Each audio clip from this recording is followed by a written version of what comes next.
Hey guys, DMS here. Today I have for you something a little different. Let's check it out.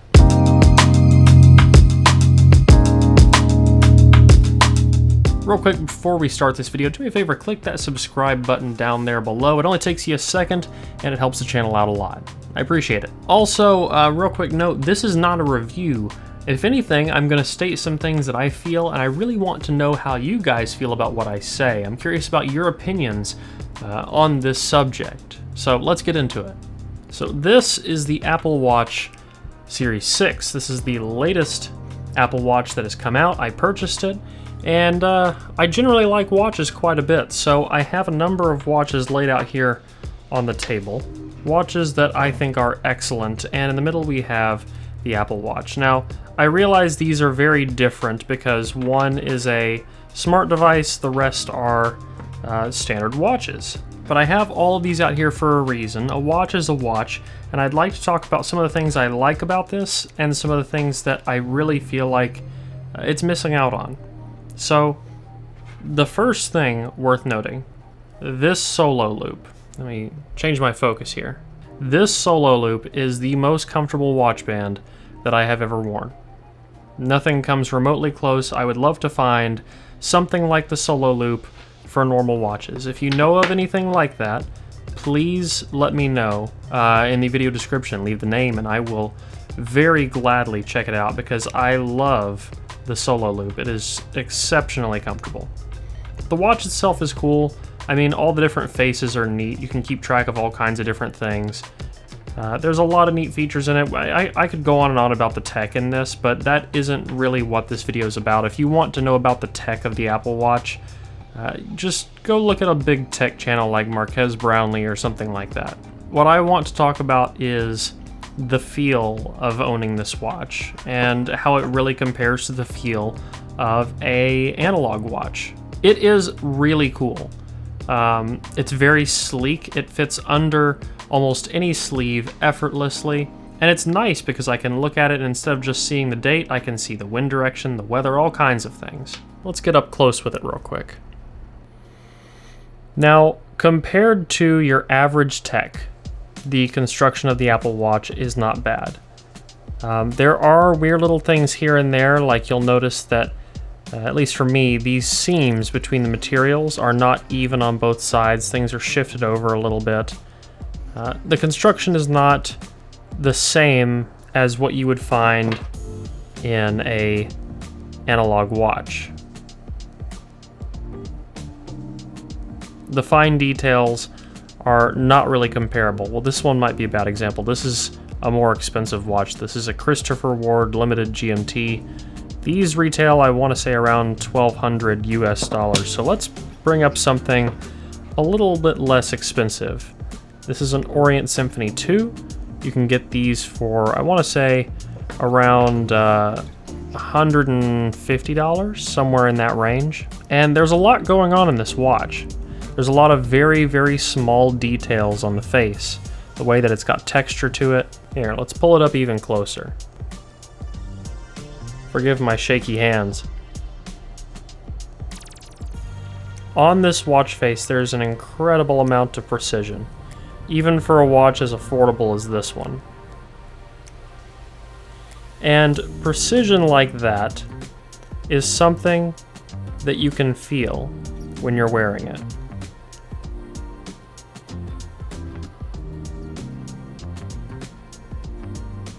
Sorry about the shoddy camera work. Holding a watch up to a macro lens is not particularly easy. The feeling of a real watch, the details of a real watch, are pretty impossible to beat once you get a feel for them. This is an even less expensive watch. This is my little Seiko 5. And I think this is an excellent timepiece, especially for its price point. These are known for both their reliability and their affordability. And I honestly think that this is a pretty sleek watch in itself. This band did not come on it. I actually put this band on there. It came with a metal bracelet.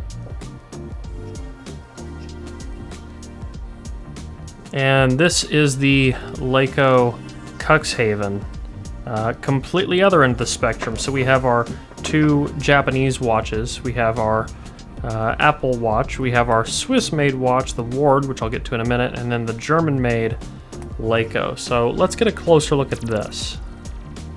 This is an entirely different beast we're looking at here. This is a watch that you manually wind.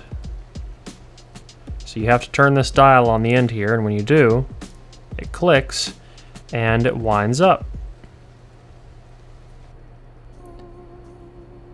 Incredibly fine details, incredibly delicate and intricate machining that went into this. Subtle details that I feel like the average person may never even notice, like the blue in the hands on this dial, or how the numbers are just slightly elevated. My favorite out of these is this Christopher Ward. Because if we're talking about detail, this just takes the cake.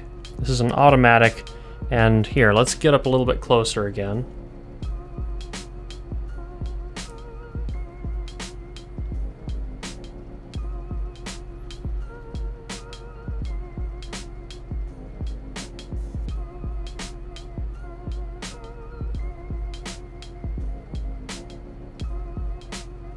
This Apple Watch does something, actually a lot of things, that none of these watches can do.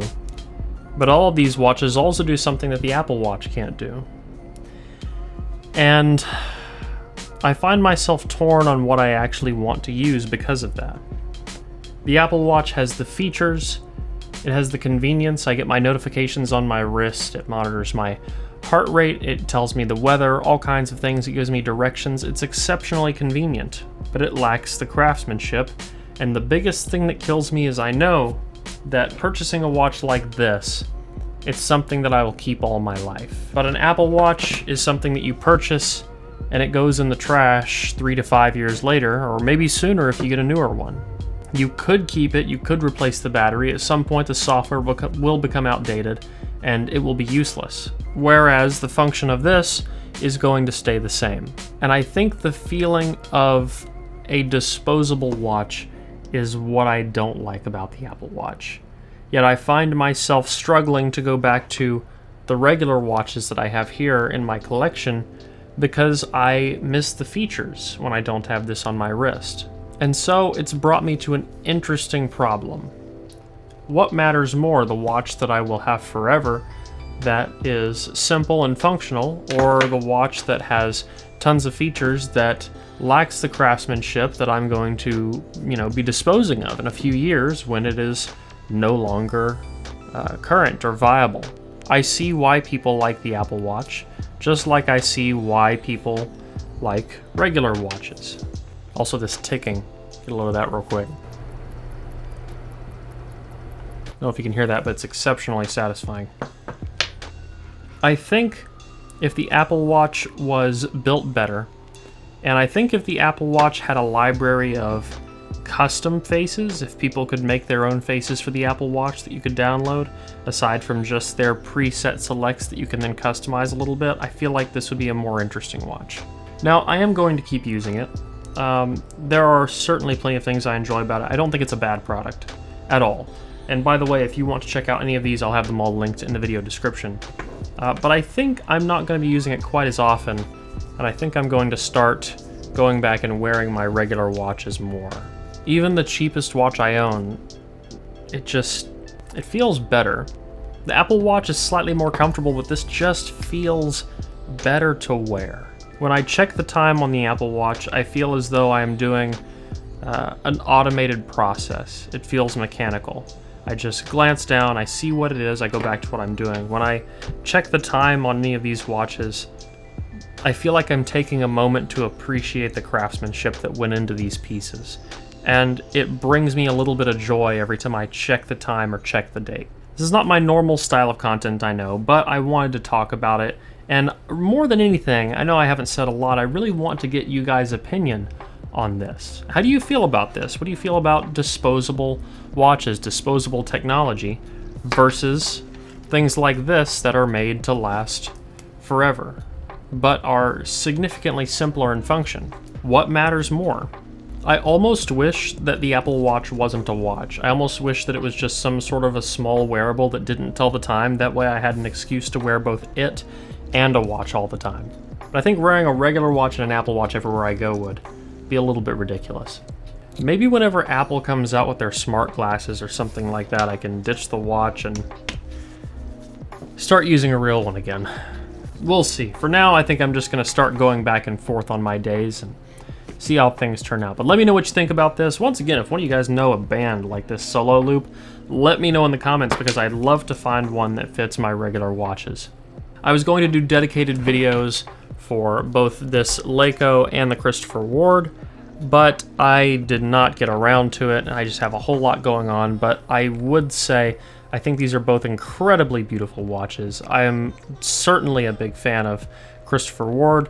I do plan at some point on getting a Christopher Ward C65 Trident Vintage. If you want to know what that is, you can look it up. I think they're fantastic looking.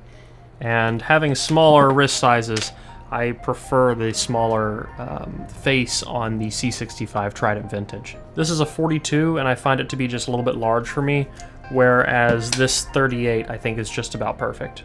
All right, that's the video. I think I'm gonna wrap it up here. If you guys liked it, please leave a like down below, a comment letting me know what you want to see in the future. If you want to get active in the community, you can at forum.hifiguides.com. As always, don't forget to stick around and subscribe for more videos like this in the future. Until the next one, guys. Peace.